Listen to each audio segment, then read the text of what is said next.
Thank you so much, Ian. Distinguished guests, ladies and gentlemen, it's great to be here tonight. Great to be here at the German Marshall Fund. And as you said, Ian, 10 years ago, almost exactly 10 years ago, when I started my tenure as Secretary General NATO, the first platform, the first speech was actually delivered here at the German Marshall Fund. So it's great to be back and to end my tenure giving a speech to the same institution.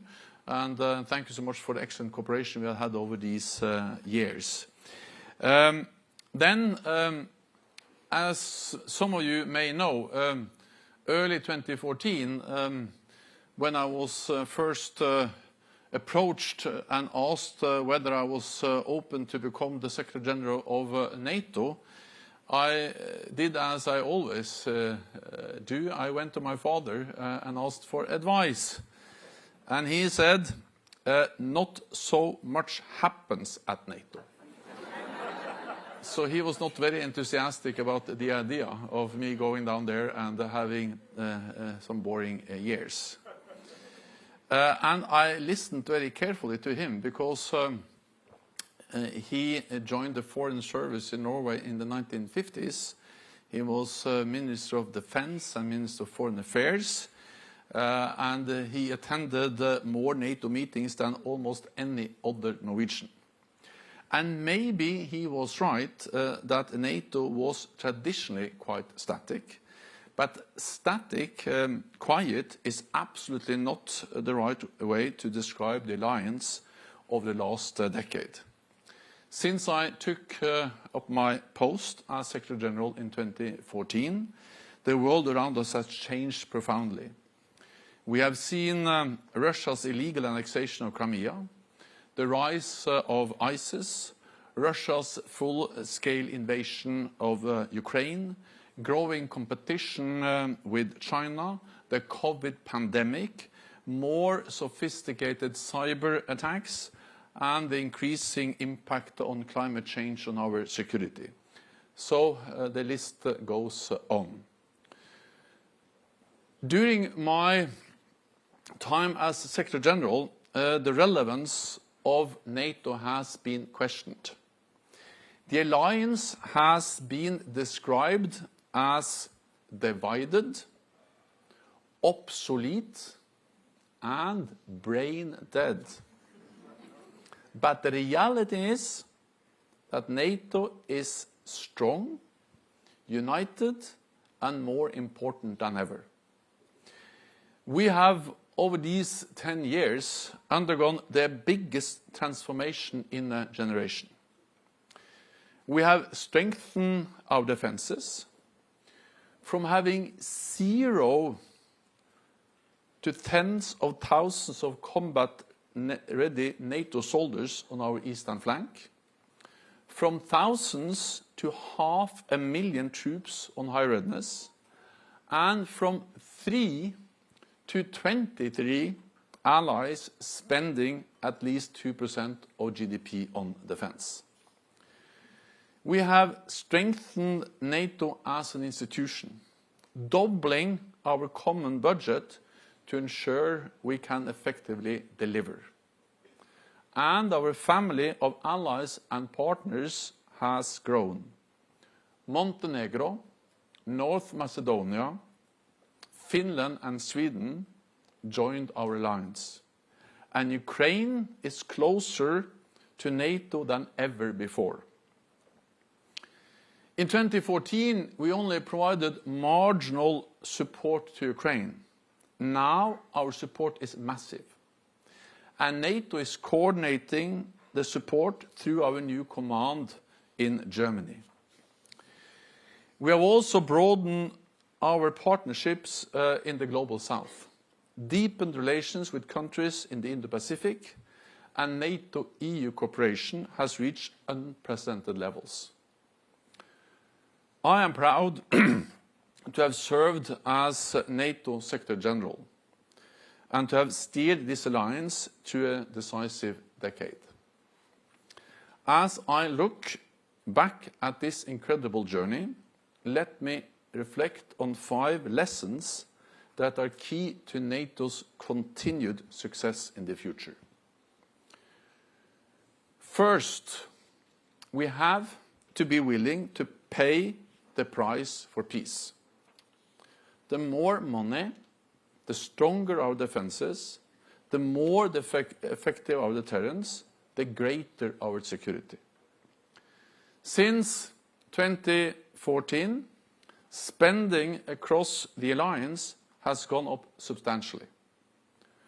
All NATO allies now invest at least 2% of GDP in defense or have plans to get there soon.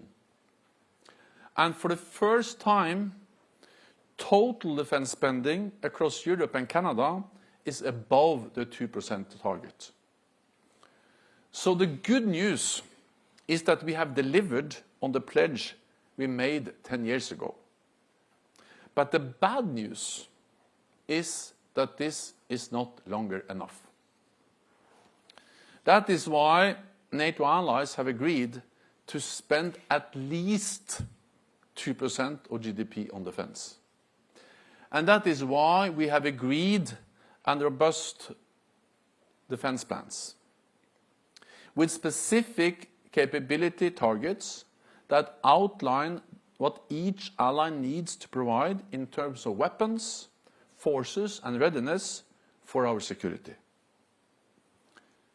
To meet these agreed targets, allies will have to spend significantly more than 2% of GDP on defense in the years to come. The second lesson is that freedom is more important than free trade. Not so long ago, many allies believed that buying gas from Russia was purely a commercial matter. That was wrong. Russia used gas as a weapon to try to coerce us and to prevent us from supporting Ukraine. We must not make the same mistake with China. Depending on Chinese rare earth minerals, exporting advanced technologies, and allowing foreign control over critical infrastructure weakens our resilience and create risks. Of course, we will continue to engage with China, but we must not trade short-term economic interest for long-term security needs. At the same time, and this is important, security cannot be an excuse to introduce protection measures against friends and allies. On the contrary, the more we limit trade with potential adversaries, the more important it is to preserve open economic relations among allies and ourselves. Barriers and tariffs between our countries will increase costs, reduce quality, and stifle innovation. This will undermine our security because it will undermine the strength of our economies. NATO prevailed during the Cold War, not least because we believed in open economies and competition between our countries. And remember that in Article 2 of our founding treaty, the Washington Treaty, it is stated clearly that we should encourage each other to strengthen our economic collaboration between allies. So let's take this commitment seriously. Protectionism against allies does not protect our security. The third lesson is that military strength is a prerequisite for dialogue. I know this from my time as Prime Minister of Norway. We have to speak to our neighbors, however difficult it might be. But dialogue only works when it's backed by strong defenses. This is clearly demonstrated in Ukraine. We all want this war to end. The quickest way to end the war is to lose it. But that will not bring peace. It will bring Russian occupation. Today, President Putin believes he can achieve his goals on the battlefield. And he believes that he can wait us out. That is why he continues to wage his brutal war. I do not believe that we can change Putin's mind. But I do believe that we can change his calculus. By giving Ukraine more weapons, we can make Putin realize he cannot get what he wants by force, and make it so costly that he will have to accept Ukraine has a sovereign democratic right to persist as a sovereign democratic nation. The paradox is that the more weapons for Ukraine we are able to deliver, the more likely it is that we can reach a peace and end to the war. And the more credible our long-term military support, the sooner the war will end. As President Zelensky has stated, Russia has to be part of future peace talks. The Minsk agreements after Russia's first invasion in 2014 did not bring peace. Any future deal must be backed by strong military support to Ukraine and credible security guarantees to ensure lasting peace. There can be no sustained security in Europe without a stable Ukraine, and no lasting security for Ukraine without NATO membership. NATO's door is open, Ukraine will join. Now to my fourth lesson. Military power has its limits. We saw this clearly in Afghanistan. Following the terrorist attacks on 9/11, it was right to go into Afghanistan. Our military intervention had a clear UN mandate and received broad political support across the alliance. We degraded Al-Qaeda and prevented Afghanistan from being a safe haven for international terrorists. So our mission was not in vain, and I honor all those who made the ultimate sacrifice. But the Afghanistan mission lasted too long. When I arrived at NATO in 2014, the plan was to end our military presence in a couple of years and transition to a political partnership. But 7 years later, we were still there with thousands of troops. What started as a focused counter-terrorism operation became a large-scale nation-building mission. A democratic and united Afghanistan with equal rights for all was a worthy goal. But it was too ambitious. We saw the cost of mission creep. After 20 years, we were still not winning the war. The Taliban were gaining ground. And there were no united Afghan authorities that could take responsibility when we left. The fact that the Afghan government and the security forces collapsed so quickly demonstrated why it was right to leave. What should have been a stable and strong state structure was a house of cards. There was no reason to believe that staying another 20 years would have provided a different outcome.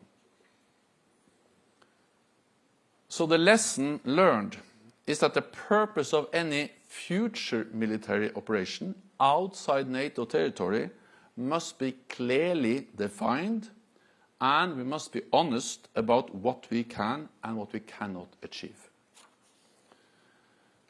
So to my fifth and final lesson, and the most important one. We must never take the bond between Europe and North America for granted. NATO is not written in stone. It is a result of deliberate choices and political will. We have heard voices on both sides of the Atlantic calling for America and Europe to part ways. Focusing on short-sighted national interests over longer-term cooperation will not serve us well. Isolationism will not keep anyone safe. We live in an interconnected world. Security challenges are too big and competition is too fierce for any country to go it alone. Investing in the transatlantic relationship is the only winning way forward. Europeans must understand, without NATO, there is no security for Europe. 80% of NATO's defense spending comes from non-EU allies. And it's not only about resources, it's also about geography. Without Turkey in the south, Norway in the north, and the US, Canada, and United Kingdom in the west, it is impossible to envisage the security of the European continent. The transatlantic alliance has served Europe well, paving the way for closer European integration, the reunification of Germany, and the spread of democracy and freedom throughout Central and Eastern Europe. It is a lesson of history that the Europeans must remember. The transatlantic alliance has also served the EU as well. America's friends and allies make indispensable contributions to US security and interests. NATO allies have stood side by side with the US from Korea to Afghanistan and have paid a high price. It is simply not true that Europeans are free riders. No other major power has as many friends and allies as the United States. Any policy that seeks to undermine this is squandering one of America's greatest assets. Ladies and gentlemen, when I took up this job a decade ago, I could not have imagined how much our alliance would transform. Just as I cannot predict what lies ahead. But of this I am sure. While the challenges we face may change, the answer is the same. We are stronger and safer, Europe and North America, together in NATO. Thank you.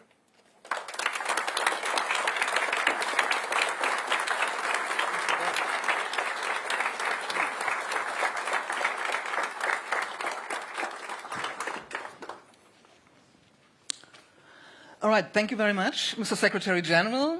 Pleasure to be here. Great that we have the opportunity to have as Ian indicated, roughly 20-25 minutes for our conversation, and we will then open up to the public, also online. When you're watching us, you can send us your questions. We will see how many we will get in here. Before I pick up on a few of your remarks just now, this is one of the last occasions, at least, you're going to speak publicly in your capacity. So let me start with the question we are all interested in. How does it feel? It feels very strange. And to be honest, there are mixed feelings. I'm ready to go back to Norway. NATO will be in safe hands with an excellent new Secretary General, Mark Rutte. He has the experience, he has the knowledge. He has been the Prime Minister of a coalition government, so he knows how to make compromises, which is the key to become a good Secretary General of NATO. But he also has demonstrated the commitment to the transatlantic alliance and the support to Ukraine. So he knows how to compromise when compromises are needed, but he also knows how to not compromise and to not compromise on our core values. Now I'm not answering your question because it's easier to speak about something else. How it feels?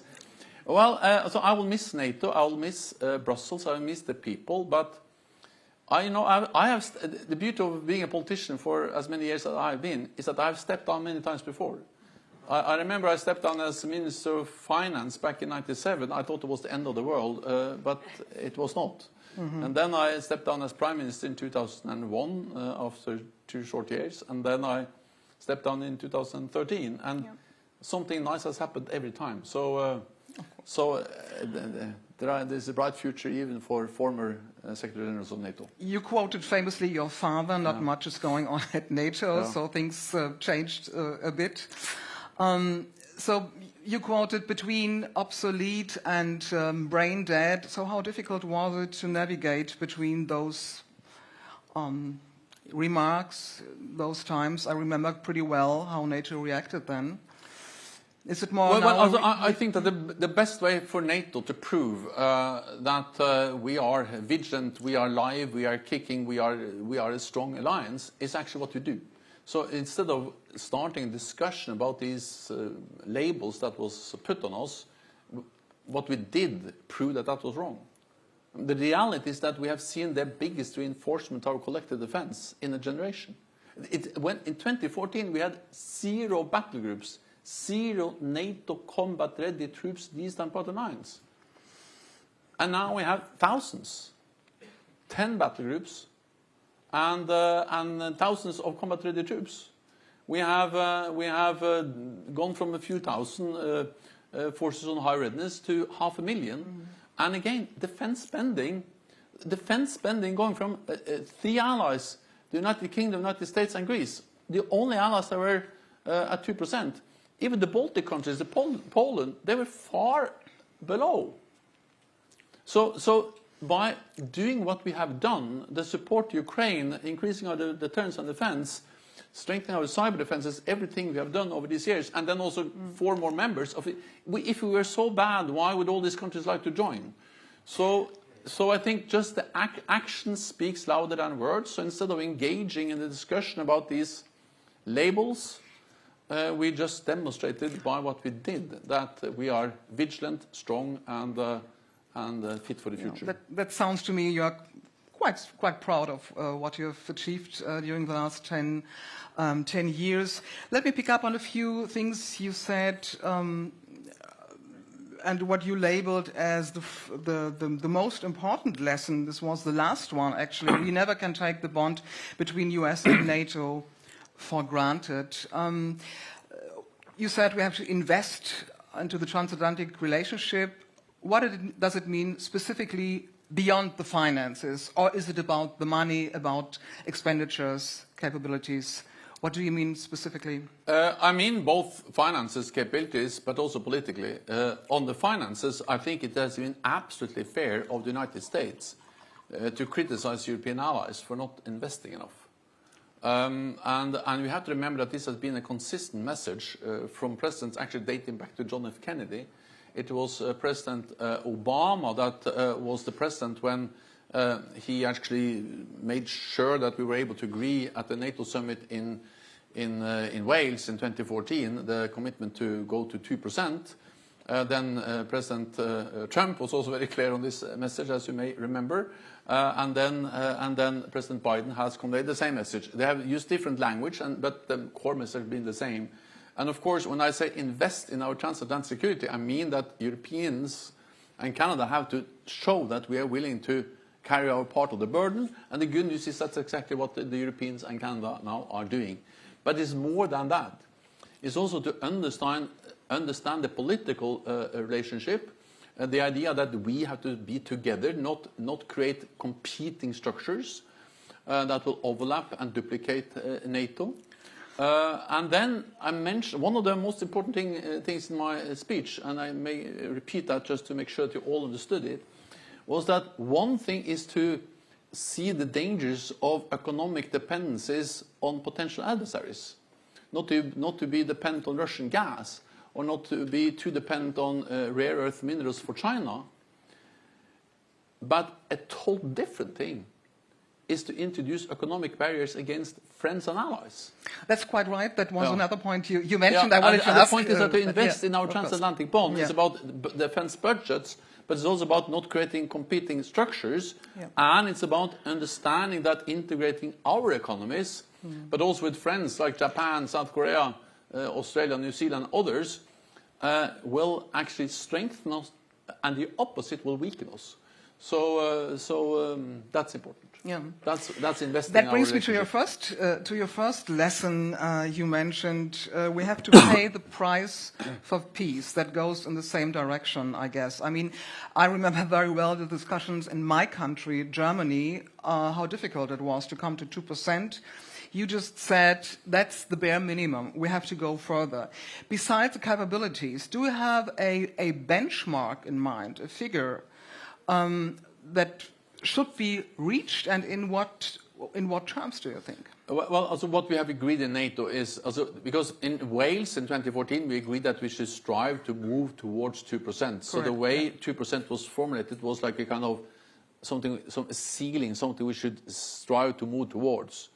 Then, after some years, we realized that that was not enough. So then last year, in Vilnius, we changed the language and said that 2% is the minimum. So we changed 2% from a ceiling to a floor. Yeah. I stress this because what I don't like is people who leave an organization and suddenly they say something totally different to what I've said all the years they've been there. There is a consistency between what I said now and what I've been working for over these years, but I stress now even more the idea of also the need to go beyond 2%. But then the other thing is that we have agreed these new defense plans. And that's about specific capabilities, how many tanks, how many battleships, how much readiness, how much ammunition we should have in stocks and so on. It's very hard to put a price on this because, for instance, readiness depends on, wages, national costs. So each and every ally has to estimate the cost. But it's obvious when you look at allies that it's significantly more than 2%. So I'm not able to give you 2 point something or 3 or something, but I'm only saying that when you look at the language minimum and we compare that with the capability targets we have agreed, it's obvious that it's significantly more than 2%. I mean, some pay already more. That's quite clear. clear. Yeah, many do. But More and more allies what do you pay expect? significantly. How smoothly will this go? I mean, politicians always argue they have to, they have to take account the public opinion, not only in Germany but also in this country. How do you think the audience, the public, should be convinced to spend more, maybe much more than 2%? So first of all, I would like to defend the politicians. They're not so bad, and they are right when they say this is difficult. And I have been a politician for decades, and I understand that it's very easy to be in favor of more money for defense. That's the easiest thing in the world. The difficult thing is that if you use $1 billion more on defense, you have $1 billion less for something else. So the difficult thing is to say there is less for health, or less for education, or I increase taxes, or I borrow more.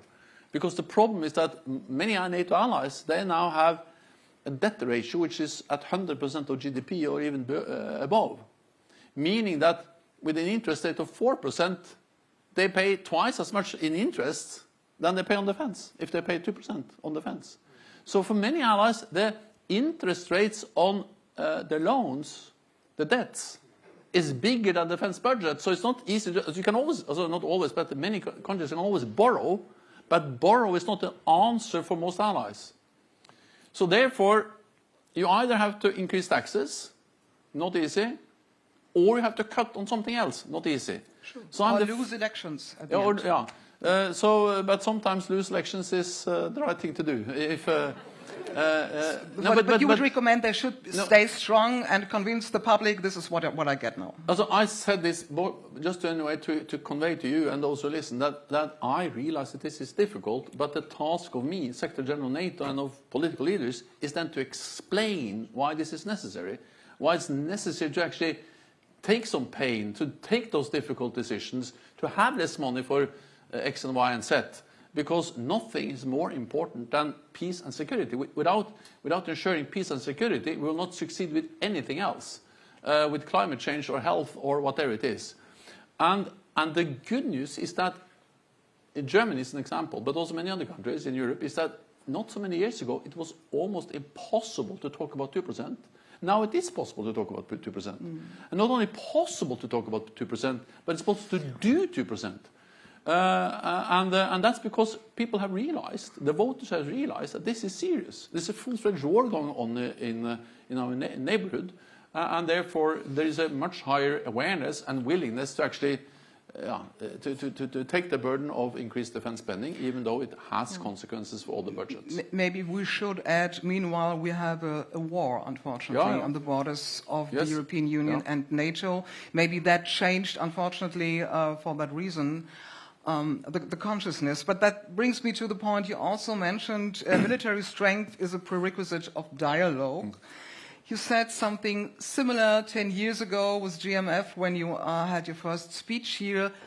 Completely different situation, but we had already something going on, 2014, concerning Ukraine and Russia at the time.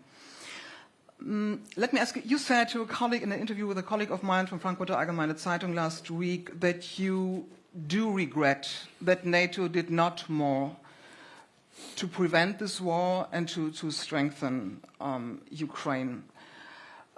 Remind us, why did that not happen? Was there no consensus, but there was also no bilateral agreements, I understand, that you would have be in favor for? So I did something in that interview that I normally don't do, and that is that I answer hypothetical questions. And the question was, what did we do anything wrong, and what could we have done differently? So with all the caveats that to answer and to speculate about hypothetical situation is always risky, I'll just say that I remember the period between 2014 and 2022 as a period with some allies, and also actually I and some in the NATO leadership, we tried to convince allies to provide more military support to Ukraine. That was not easy. Neither to get agreement as NATO. We did some capacity building, some training. Some allies, the United States, the United Kingdom, and Canada actually, had some training activities. I remember one of my first visits to Ukraine. We visited Yavoriv, just outside Lviv, where we had some training activities. So allies did something. But what we did was not big enough, not large enough to really make a difference. And the reason was, of course, that this was this idea that we could provoke Russia to be aggressive. Well, we didn't do so much, and Russia was very aggressive. So my lesson from that is that I think that if we had been earlier, stronger in our support to Ukraine, at least the threshold for Russia to attack Ukraine would have been higher, and the cost for them would have been higher. And at some stage, Russia must understand that the cost of continuing this war is too high, so they have to sit down and agree a lasting peace arrangement. So, well, my answer is that, yes, we could have done more, allies and NATO. I think the reasons why we didn't do more, we did something. I know no other countries did more than NATO, but we could have done even more, was partly that maybe allies are not fully aware of the risks of a full-scale invasion, and partly, also now we speak 2014, 15, 16, also we were very aware of that like 21, but in the first years after 2014. And partly there was this idea that this could provoke, When we change perspective, some people might argue on another political spectrum, could have NATO done more to make sure that Russia isn't going the way also inside the country politically as it is going now? Because I'm also picking up on your speech 10 years ago where you said, okay, we have to be strong, but there need to be dialogue. That completely collapsed. Would you say that there was also kind of a mistake on NATO's side when we watch from this perspective? It is Russia that bears the responsibility for that the dialogue between NATO and Russia has broken down, because we really tried. We tried in the 1990s, and we had some progress. We were able to agree this NATO-Russia Founding Act, kind of the framework for our dialogue. We established the NATO-Russia Council, and we had some activities together. And we had also progress bilaterally between the US and Russia on arms control. And I saw one part of that myself as Prime Minister of Norway. We had a good working relationship, cooperation with Russia in the north on delimitation lines in the Barents Sea, on fisheries, energy, and many other things. Vis-a-vis travel between the northern part of Norway and Russia. And I continue to believe that it was absolutely right to really try to create a better relationship with our neighbor Russia after the end of the Cold War. The question is, and I don't think we're able to find a fixed date, but the question is, when was it obvious that that didn't work? Even after Russia invaded Georgia in 2008, we made an effort. We tried to improve our relationship with Russia. And as late as January 2022, when we knew that Russia was planning a full-scale invasion, we knew that they had built up all the forces and the intention of invading Ukraine, even then we met in the NATO-Russia Council to really try to make the last diplomatic efforts to prevent this war. So we have really tried to engage Russia politically and to develop the political dialogue. But of course, when they have a full-scale invasion of a neighbor, responsible for killing thousands of people, bombing cities, civilian infrastructure, then of course the room for meaningful dialogue has almost disappeared.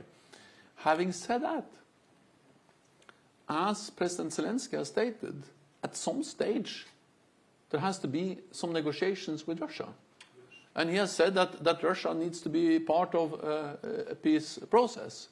Because it's with your enemies you need to find solutions. At the end of the day, you don't like them, you can think they are aggressive, but still you need to find. And under which preconditions? Make one example, please. What do you mean, which conditions? Negotiations with Russia? No, first of all, I think it's for Ukraine to decide what are acceptable conditions. Second, what I strongly believe is that, President Putin has the ambition of controlling Ukraine. He doesn't recognize Ukraine as a sovereign independent nation, even though Russia has signed on that many times, including the Budapest Memorandum, where Ukraine gave up their nuclear weapons. Russia, many other countries, signed on guarantees for the territorial integrity of Ukraine, violated that, and tried to take control of Ukraine. So I don't believe that President Putin would change his mind on Ukraine.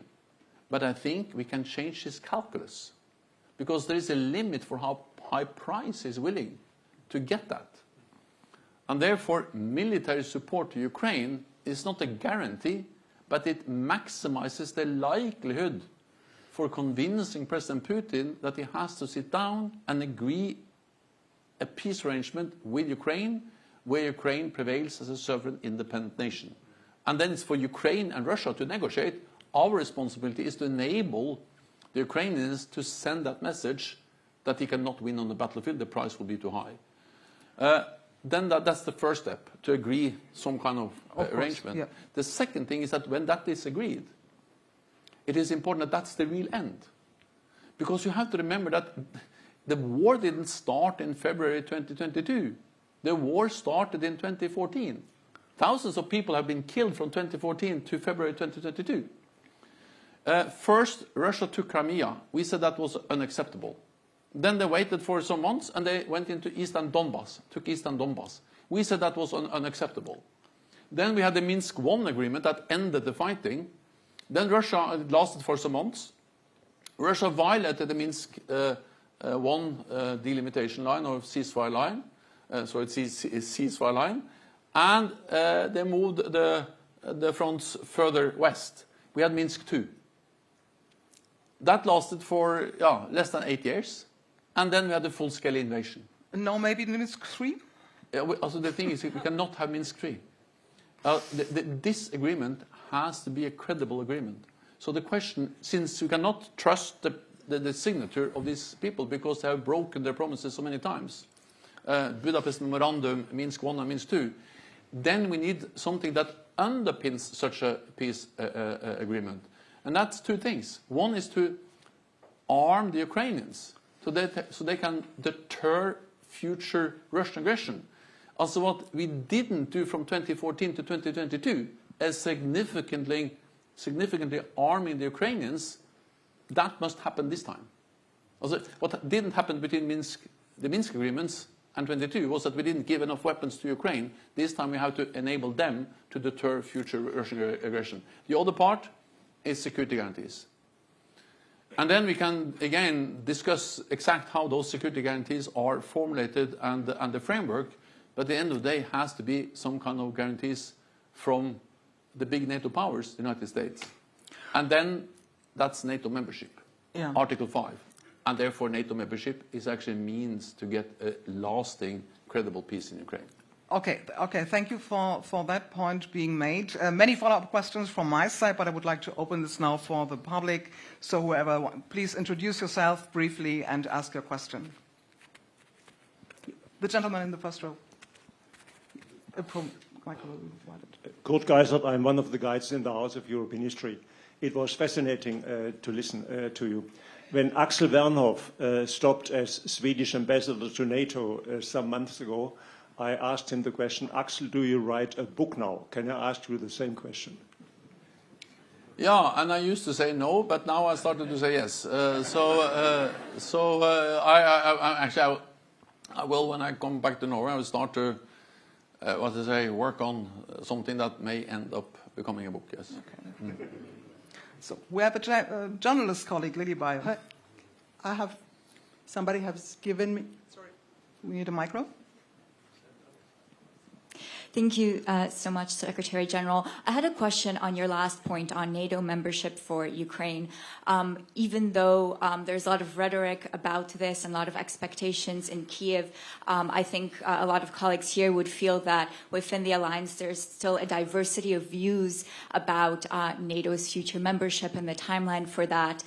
So what would be your advice for the allies moving forward? How can they handle these high expectations from Ukraine and avoid disappointments and confusion or the dynamics of Bucharest? Thank you. While we are waiting for a final decision on an invitation for Ukraine to join, the most important thing we can do is to prepare them and to move them so close as possible to NATO membership. And that's exactly what we are doing. We have agreed this big package of working more closely with them to create what we call interoperability, to ensure that the Ukrainian forces are fully interoperable, have the same doctrine standards as NATO. We have agreed the NATO command for providing support to Ukraine. That's also a way to ensure that we are fully coordinated and that while we help them to fight the war of today, also prepare for the future defense of Ukraine. We have removed the requirement for membership action plan. Before, to join NATO was a kind of two-step process. First, you were awarded or you achieved this membership action plan, and then you had that for some years, and then there was an invitation. We have removed that requirement, so the next step for them is invitation. And thirdly, we need to find a way to ensure that we create the political conditions for allies to agree. And I think what you just spoke about, to create the framework for a process that can end the war, will also help us to move Ukraine towards membership. And as I said, guarantees for that this is not Minsk 3, well, NATO membership can be part of that. Gentleman in the first row, please introduce yourself briefly. Thank you. My name is Jacob Fischer. I used to work for the Council of Ministers of the European Union for for decades. First of all, thank to you for your eloquent speech and sound advice you give to us Europeans. Thank you for that. When the Russian second war started in February 2022, I took Ukrainian refugees at home. There have been 8 up to now, and we had strong and long discussions.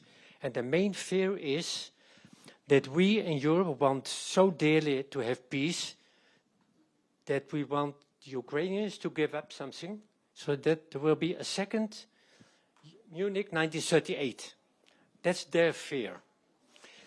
My fear is that later on, China will do the same with Taiwan. And we in Europe do not want to defend that country, that we want to leave it to the United States. What are your views on this? Thank you so much. Again, I think it's important to distinguish between what kind of responsibilities we have. It is for the leadership and the people of Ukraine to decide what are acceptable conditions for an agreement. And that would be a difficult decision for them to take. And I will not in any way try to make that decision for them. What I can do and we can do and NATO can do is to put them in the strongest possible position when they are making that decision. And again, what we know with certainty is that the stronger they are militarily, the more likely it is that President Putin has to realize that he will not win on the battlefield. And I know that some are concerned, and the situation on the battlefield is difficult.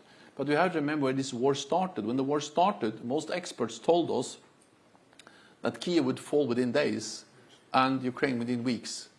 The Ukrainians have liberated 50% of the territory Russia occupied in the beginning of the war. They have been able to open up a corridor in the Black Sea. They sank the flagship Moscow and many other Russian ships. And they are inflicting heavy losses on the Russian forces. So the Russia is paying a high price. We must maximize that price to maximize the likelihood for Russia to change their calculus. We have a question from the lady in the second row. Thank you. Maria Vasiliou, Greek newspaper Tanea. During your tenure, you have witnessed, you have experienced quite a few ups and downs in the Greek-Turkish relations. A few years ago, we reached a crucial point. I would like to ask you first, how did you navigate through those crucial moments? And secondly, if you were to draw a sixth lesson tailored to Greece and Turkey, what would you say? Thank you. So first of all, Greece and Turkey are two highly valued and important NATO allies. They contribute to our shared security, to our collective defense in different ways. And they both play an important role in NATO, and they are, of course, part of the decision-making we make on a daily basis. When there have been some differences and some challenges in the bilateral relationship, most of that has to be solved through bilateral dialogue, and I welcome every time there are meetings, dialogue between the two countries to address these differences. Second, NATO has played, and I guess also in the future will be ready to play, a role as a platform to help to facilitate dialogue and to address the differences.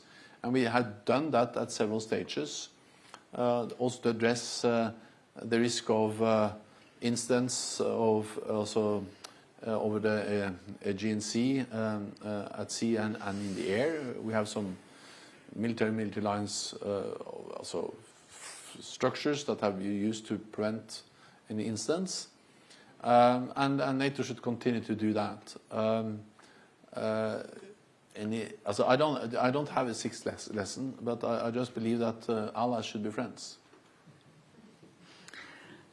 Lady there in the third row, I think. We need a microphone there. Hi, thank you very much for providing your insights so succinctly and easily for us to take with us. My question is about the European Union and its increased focus and efforts when it comes to defense, culminating in appointing a defense commissioner just a few days ago. So I'm curious, with a structure like that, do you see any clear synergies, or would they rather be competing structures, as a lot of the European countries are also NATO countries? Thank you very much. So I welcome more EU efforts on defense, as long as they are done in a way that doesn't duplicate or compete with NATO. And there is a lot EU can do. and I read that the new commissioner's main task was, for instance, to address the fragmentation of European defense industry. And that's extremely important, because the reality is that the European defense industry is not as competitive as it should be, because it's so very fragmented. And that increases costs, and by increasing cost, we are getting less weapons, ammunition for the budgets we have available. And I think EU has the instruments to address that fragmentation. But what EU should not do is to start to build alternative defense structures. For instance, an intervention force. We have the NATO intervention force. And every time European allies have asked for help, we are there, Bosnia or Kosovo or elsewhere. So I don't understand why there is a need for a different competing intervention force, not least also because that will require to be any meaningful force command and control. And the backbone of NATO is command and control. And I'm not revealing a big secret that, you know, NATO's command structure is very impressive, very strong, but we struggle a bit to man all the positions. So it will be a bit strange if the same countries are not able to send as many officers to our command structure as they should, as starting to build an alternative structure. Also defense planning. I've seen some language indicating that the EU should start to agree capability targets. I mean, countries can only have one set of capability targets. Cannot have two. And that's NATO's responsibility, also because we represent 100% of NATO strength. The EU is 20%. So the 20% cannot define what 100% should do on capability targets or on standards. A key responsibility to NATO is to have standards. And that's one thing is about the diameter of the artillery shells, but you know, when you speak about cyber space, then standards is extremely important and very complicated. So on these areas, it has to be one set of standards, one set of capability targets, one command structure, and that's NATO. But they have assured me many times that the plan is not to create competing structures, not to start parallel defense planning processes or capability targets. But I really wish EU all the best in overcoming the fragmentation, because that's adding the costs. Yeah. Having said that, I think we should mention that a lot happened during the last 10 years between EU and NATO. I mean, there's a level of cooperation, yes, I think, that hasn't been the case 10 years ago. So we have a question in the last row here, the gentleman. Hi, thanks very much. Bart Trepchik at GMF and at Covington and Burling. Thanks, first of all, for your great remarks. I have two related questions about Russia's war of aggression against Ukraine. First, in the run-up to the war, arguably there was an intelligence failure in Western Europe. And my question is whether you think the intelligence capabilities in some of the key European capitals have improved over the past 2.5 years, either by way of assets or by way of interpretation and analyzing intelligence. And prospectively, how do you expect this war to evolve? Some, like the Polish Foreign Minister Radek Sikorski, says that it might continue for another 10 years, which might entail millions of casualties on both sides, tens of thousands, if not hundreds of thousands of civilian casualties, billions, if not trillions of euros in terms of costs. Do you expect this to go on for another 10 years? And then, you know, how, in the best case scenario where Ukraine can actually prevail, what does that mean on the Russian side? Who is in the Kremlin? What terms do they negotiate with Ukraine? Thank you. Also, first on intelligence, I think we need to remember that we had extreme precise information about the invasion. We predicted it exactly as it happened. And not only had we intelligence in NATO predicting the invasion, but we did something we normally don't do. We shared the intelligence publicly. So there were public statements in the media in the autumn of 2021 stating clearly that Russia now was not only building up the capacity, but also had the intention of invading. And we need to understand that it's normally easier to identify capacity than to identify intention.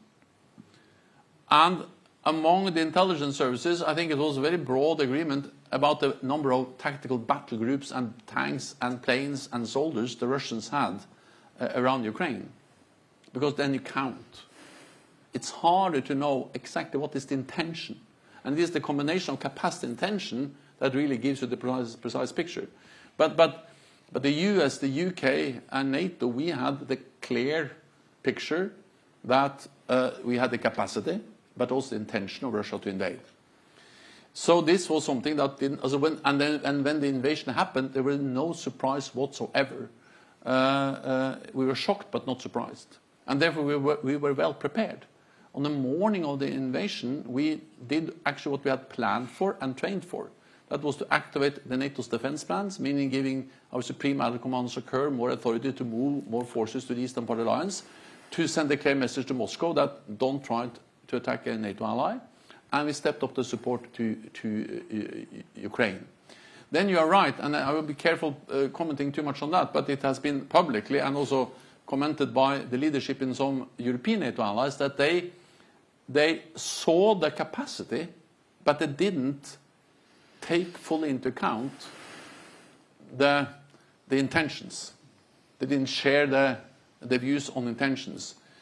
I will not answer for them. I would just say that NATO and the majority of NATO allies, there were absolutely no doubt. This is a story of a long predicted war or invasion that happened in February 22. Then let me add that we had precise information in the fall of 21, months ahead. But in many ways, we have actually prepared for this since 2014. I'm not saying that when I came to NATO in October 2014 that I knew with certainty that Russia was going to have a full-scale invasion of Ukraine in 2022. But we knew that Russia was willing to use military force against Ukraine. We knew that they were threatening Ukraine, but also other countries in Europe. That's the reason why we started the big military build-up. That's the reason why we were so focused on 2%. They called me, I was traveling around asking for more defense spending, they called me Mr. 2%. It's not a compliment at that time. And that's the reason why we started to scale up, why we decided in 2016 at the Warsaw Summit, long before 22, also in the full-scale invasion, to have battle groups in the eastern part of the alliance. So we started the preparations for an eventuality like this in 2014. We knew in the fall of 21 what was going to happen, and we were very prepared when it happened. Okay, thanks so much for your questions. I'm afraid we have to come slowly to a conclusion here. Before I hand over to Ian, maybe I'm allowed to ask at least two of my remaining questions with, I would ask you to be very briefly. One, what's your most important advice to Mr. Rutte when you hand over on October 1st? So I will not give him advice, and especially not publicly. So if he calls me and asks for advice, I will give advice. But I have so big trust and so great trust and confidence in him. And we two have known each other for many years. We were prime ministers together. So we met for the first time around the NATO table when he was new prime minister and I was starting to become a bit old prime minister in 2010 at the Lisbon summit. Also Prime Minister of Norway, Prime Minister of the Netherlands, and then we have worked for 10 years during my tenure here at NATO, and he has the qualities, the experience to really do this job in an excellent way. So no advice unless maybe keep riding your bicycle. Yeah. But how he move around in Brussels, I think he can decide that himself. So no, he's a great man. That will be excellent. But of course, the biggest task will be to keep 32 allies together. That's a big family, a great family, but sometimes, a challenge to keep them all happy at the same time. Okay, last question concerning your own future. You said you will move back to Oslo, probably. There were not only rumors, but some reports last week that you're going to be, and I'm sorry I have to ask this as a German journalist, there were some rumors and some reports that you are going to be the next chair of the Munich Security Conference. I'm not expecting a confirmation, maybe. The question is, why do you ask them? Actually, my question was much longer. I wanted to talk to you about the future of the Munich Security Conference and which priorities the next chair maybe should have. The active chair said we should open it even more up to the global south, for instance. Any constructive idea for the future of the conference, no matter if you are going to be the next chair or not? Also, I didn't give Mark Rutte any advice. I will not give any advice to the Munich Security Conference. To be honest, I will not. I'm still responsible for NATO a couple of more weeks. My focus is on that. There's a full-fledged war going on in Ukraine. I'm going to New York to meet many leaders there to try to convince them and to urge for more support for Ukraine. That's my task. That's my focus now. So I will not speak about what I would do after NATO, as long as in NATO. And then when I leave NATO, maybe you can ask me again. Okay, anyway, all the best for your future, Mr. Secretary General. Thank you so much for the conversation.